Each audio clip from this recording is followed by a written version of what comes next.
Hi everyone, Becca here. Today I'm going to show you how to make strawberry cheese danishes.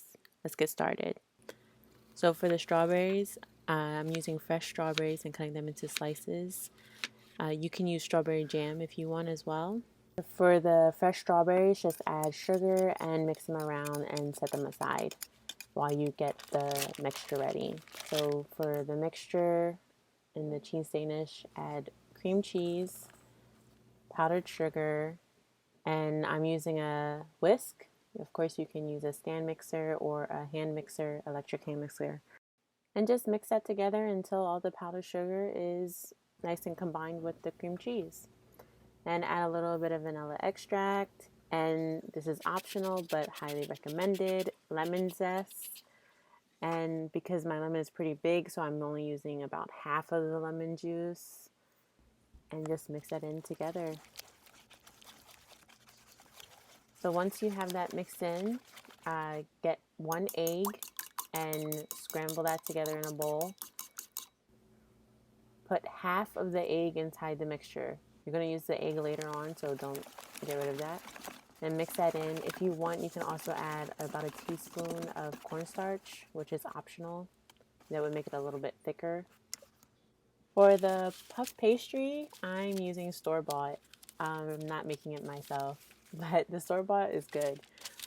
Just make sure that the seams are nice and together, and with a small knife just cut down the middle one straight line and then cut it across another straight line to make you have 4 squares, and for each of the squares cut 2 L shapes, so one by the top and then down the right side, and then another on the other side, so that you can fold them on top of each other.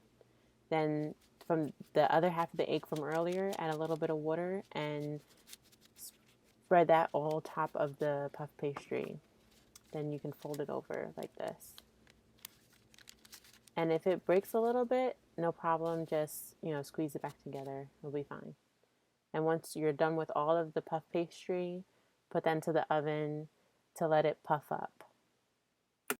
Once all the puff pastry is puffed up a little bit but still pale, then use a fork to get the bottom to go down so that you can put even more of the cream cheese mixture inside. Add a little bit of the egg wash around the rim of the puff pastry.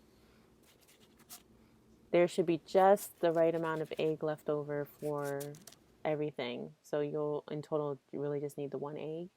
And add the cream cheese mixture, a nice heaping tablespoon to each of the pastries. Once all your cream cheese mixture is in, then add the strawberries from earlier. You can also add a little bit of the strawberry juice to it. And you're making 8, so make sure you have enough strawberries for each of the pastries. Then put that into the oven and let bake until it's nice and golden brown. Putting a nice glaze on top of the Danish as well. So add the leftover strawberry juice, the lemon juice, and you can see how thick you want it. If you want a nice thick glaze, then add less water.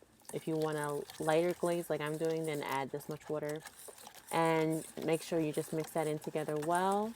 And after the danishes are cooled, you can spread them over the danishes with a spoon or even the whisk if you want, and just make sure you have enough to put over all of the danishes. And after you let that dry, you can see that the frosting is just it really makes the Danish taste so much better. Please do the frosting and enjoy.